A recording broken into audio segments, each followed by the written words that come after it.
1st of November. It's a férié day here in France. Yesterday felt like Saturday, it was Monday. Today is Tuesday, but feels like Sunday. Don't know what tomorrow will feel like. We've succumbed to a small fire indoors because it's just, the house just needs to be warm. Well, the rooms need to be a bit warm now. But that will do probably for a day or two, unless it turns really cold. I've got the camera like this because I'm hoping that the menagerie will come back up. I can see Ida coming, and I can see Mrs. Expat. Oh, here they come.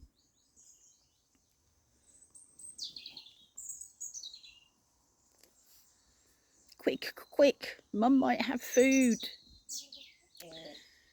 I went down to put the chickens away last night, and I was on my own.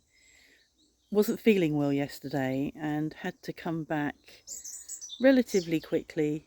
Hello, you. And this young woman, this young hen, or old hen, wasn't around. I didn't see her, couldn't find her, didn't have time to look for her, and sent Mark down. I'm worried that that is gonna make this go round the wrong way, so I'm not doing that. You know what she looks like. So Mark went down all around the garden. God, it's really noisy. This time of night, it's 5 o'clock on a férié day, and people have all been out eating, you know, or spending time with their family, a bit like they do on a Sunday. So this is the time of day when everybody starts to go home, so it will be noisy. And plus in winter it gets noisier because we're losing leaves from the trees. So yeah, so she was missing. And he walked all around the garden with his torch. I came in because I wasn't feeling well, and I just said to him, I can't come round with you. You'll have to do it without me. And after about 10 minutes,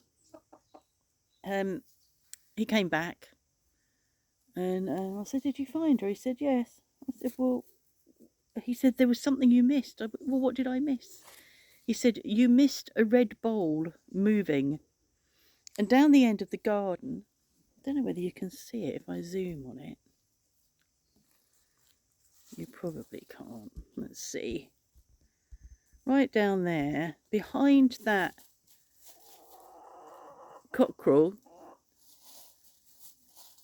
who's wondering why everybody's come here, right down the bottom there, is a bowl with water in, that we put water in for everybody. And it was empty. It gets empty and we have to refill it. You know, Mark has to take down watering cans from the water butts. And underneath the water bowl that was upturned was a very damp expat. Apparently looking slightly ruffled, slightly damp. So he picked her up, took her in, gave her some corn. And of course, as you've seen, she's fine. It's just so funny. It's happened before, not with her, but it's happened before, years and years ago. There was a hen missing, and I don't think she was under there for long. I don't think she was there. Well, I don't know how long she was there. She might have been there all day.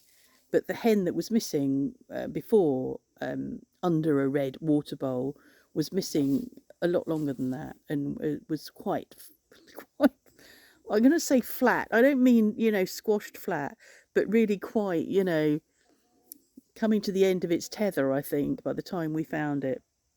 And we found it and it survived and it was fine. And I just forget that what happens is, I mean, especially her, when she drinks, she stands on the edge of the bowl or on the edge of wherever the water is. And obviously she stood on the end of an almost empty, on the edge of an almost empty bowl, and it flipped and trapped her underneath it. So, and as you can see, she's none the worse for her wear, none the worse for wear, or whatever you say. So yeah, 5 o'clock, 6 o'clock in old money. And it'll be soon time to take them down and open up, because I close each day when I let them out. They get closed out of the hen house only to stop Ida going in and eating the food. But there comes a point when when we take them when we go down and let them in.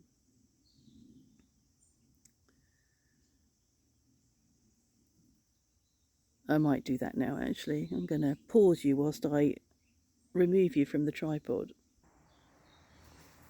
There, consider yourself removed. You might unzoom you a bit as well, because it moves a lot when you're on Zoom.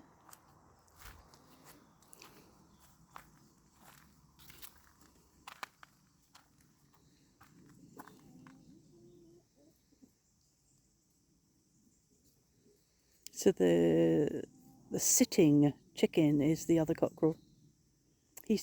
I mean, he's still not as big as this original cockerel, but sometimes I have to, check, because he is quite big now, and with his feathers, the way they lay, very different.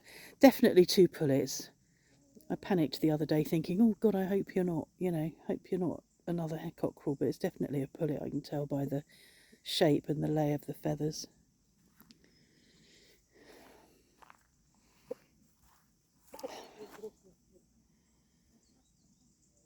she always looks away when I look at her. She looks away. In case I ask you questions or demand things from you. Huh?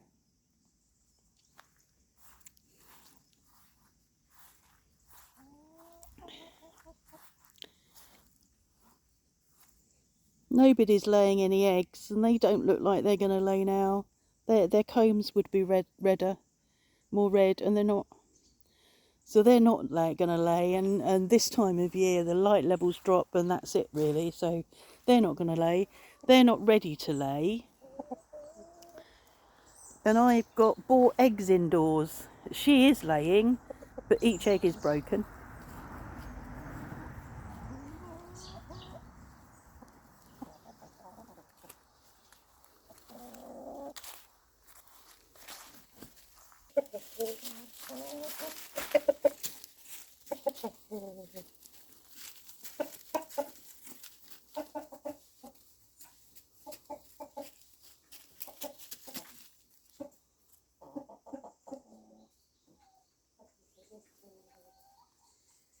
Not you.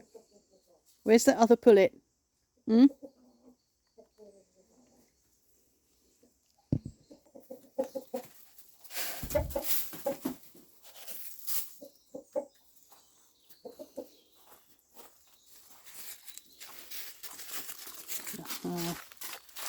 There we go.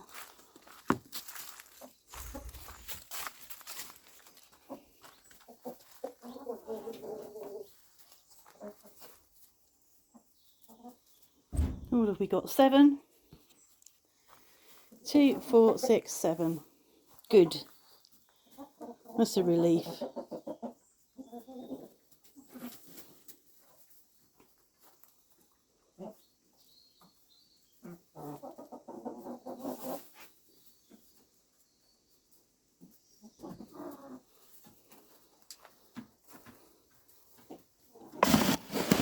A little bit of corn for Ida.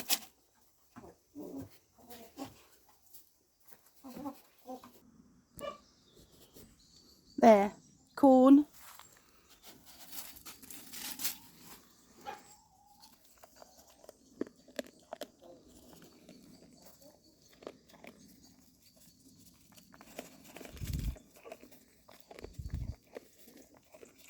That's because she's not had bread.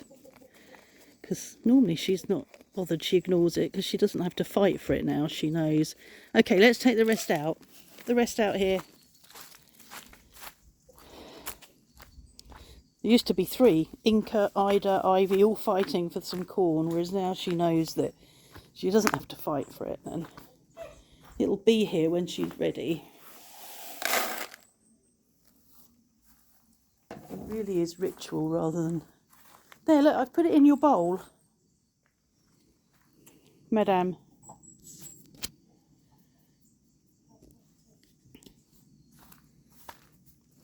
What's in your bowl?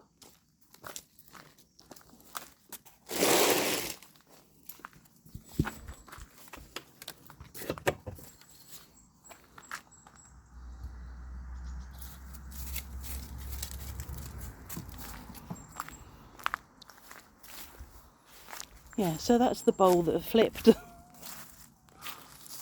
To keep an eye on that. Or remember to look underneath it at least.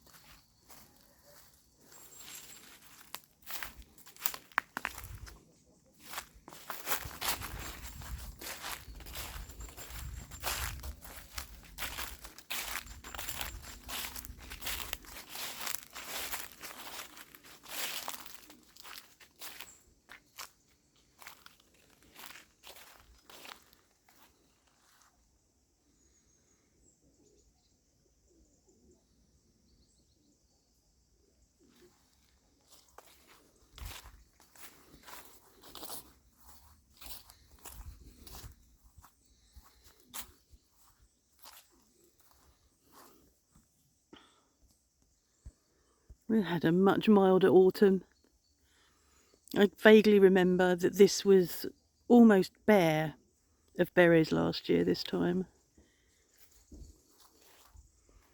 And now the birds haven't really needed to touch it, which is good. I'm not sure how much longer this mild weather will go on for, but it is still quite mild. I think it's about 17 out here, which isn't bad really.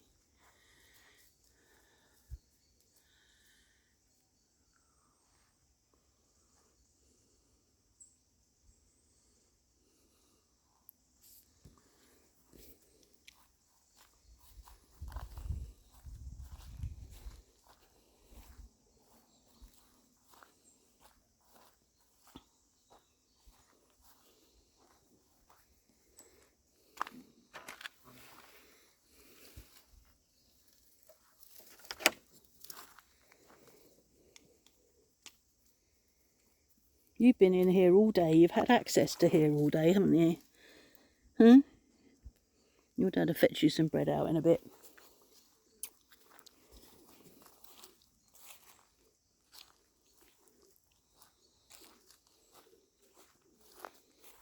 So we still need to clear this. Might shred it. Might bring the shredder up and shred this. But that's really been cut back now. All of it, most of it, there's a little bit that wasn't, but most of it was dead wood. And it's nice to be able to get to it and cut it back. So there's this pile.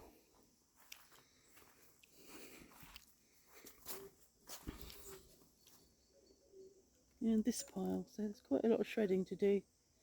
Wouldn't have been able to do that today, it being a Ferié day. But we'll be able to do it tomorrow maybe if we're up for it. This big patch of sage. It's mad, isn't it? I've got sage, a massive patch of sage, massive, massive, massive bay trees. And what do you use? The odd few leaves a year of each.